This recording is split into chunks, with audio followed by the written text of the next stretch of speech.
در وقتی که کسی با همسر حلال خودش همبستری میکنه و این حلال را با یه عمل زشت دیگر امین حلال حرام میگردانه سر خودش. ولی اگر کسی در وقت همبستری با همسرش به فیلم مبتذل تماشا میکنه، به هیئت و شکلی که اونا همبستری میکنه یا همبستری میکنه، این ناجایز است، این نادرست است. دیدن خود فیلم مبتذل حرام است. در وقت همبستری با همسر با فیلم مبتذل همبستری بکنی، فرزندی که از این نطفه به بار بیایه او چگونه فرزند خواهد بود؟ از او چی توقع خواهد رفت؟ امروز زیاد است، این سوال زیاد میشه، از طریق گوشی هم میشه. کسی سوال کرده که آیا به پدر قبلگاه گفتن جواز داره؟ میگه مردم نه؟ آیا به پدر قبلگاه گفتن جواز داره؟ به بزرگان قبله حاجات، قبله مرادات میگن، کعبه دارین، قبله دارین، به بزرگان میگن. آیا استعمال قبلگاه به پدر یا برادر یا مادر یا یک بزرگ، استعمال چونین کلمات اجازه هست و جایز هست؟ همین سوال از رشید احمد گنگوهی رحمه الله شده در فتاوای رشیدیه، در مجلد اولش صفحه 515 از این بزرگوار پرسیده میشه و همچنین از علامه مفتی عزیز الرحمن که فتاوای دارالعلوم دیوبند نوشته کرده، از او بزرگوارم این سوال شده. هر دو جواب دادن که استعمال قبلگاه، قبله حاجات، قبله مرادات به یک بزرگ، به پدر ناجایز است و مکروه تحریمی است. ناجایز و مکروه تحریمی است. پدر احترام داره، محترم است، اما نباید در مدح، در توصیف حدگذری بشود، افراط شود. رسول صلی الله علیه و سلم حدیث 3445 بخاری است. حضرت عبدالله ابن عباس میگه من یک روز حضرت عمر را شنیدم که سر منبر این حدیث رسول صلی الله علیه و سلم را بیان میکرد. فرمود سمعت النبی صلی الله علیه و سلم یقول، ما پیامبر محبوب صلی الله علیه و سلم را شنیدم که میگفت، چی میگفت؟ لا تطرونی کما اطرت النصارى ابن مریم، شما افراد در مدح من نکنین، توصیف را به او حد بالا نبرین که درجه پیامبر را به درجه خدایی برسونین، درجه رسول صلی الله علیه و سلم به درجه خدایی برسونین، به او حد شما افراد در مدح نکنین، افراد در توصیف نکنین.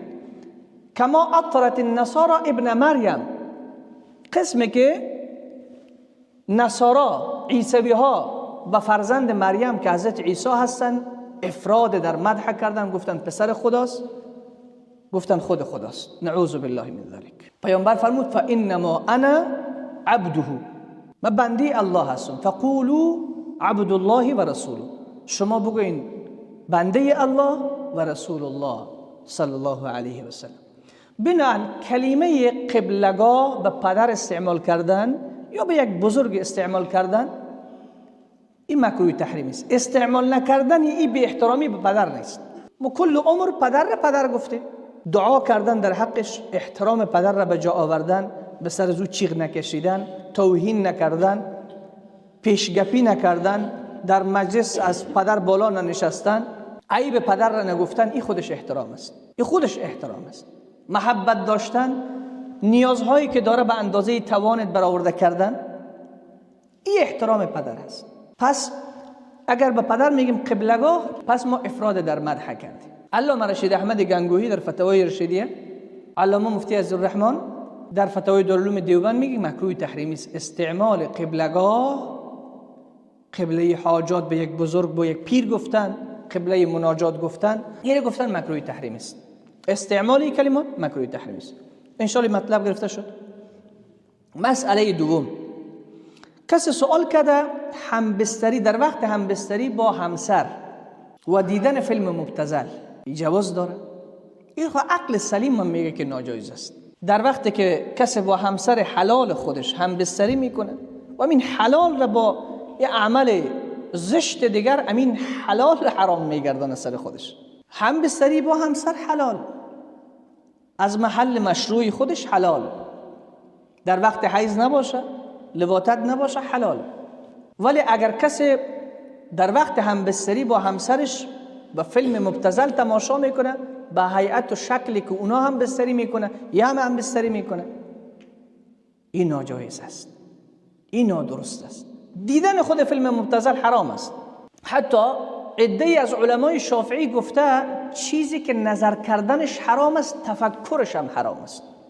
علامه ابن عابدین شامی در کتاب الحظر والاباحه مجلد نهمش صفحه 613 میگه که از عده‌ای از علمای شافعی نقل میکنه چیزی را که نظر کردن به او حرام باشه تفکرش حتی حرام است. گفته اگر کسی در وقت جماع، در وقت همبستری با همسرش فکر زن دیگر را بکنه، با همسرش همبستری میکنه، زن دیگر را تصور بکنه که گویا ما با او زن همبستری دارم، حتی گفته این نادرست است، این ناجایز است.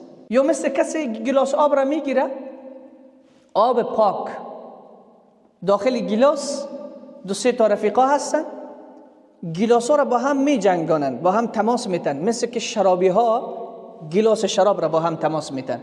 این گفته ناجایز هست. اذا شرب العبد الماء على شبه المسكر كان ذلك عليه حراما. گفته این آبی که پاک است و زلال هست اگر را به شبه مسکر، به تشبه که خود را به قصد در آوردن به حرکاتی که یک شرابی میکنه، حرکاتی که یک شرابی میکنه، یک گلاس گرفته پای گلاس دیگه می جنگانه شد، این هم نادرست است و ناجایز است. بنابراین در وقت همبستری با همسر شریعت گفته که بگو بسم الله اللهم جنبنا الشیطان و جنب الشیطان ما رزقتنا، و به همراه همسرت همبستری بکن تا فرزند صالح نصیبت شود.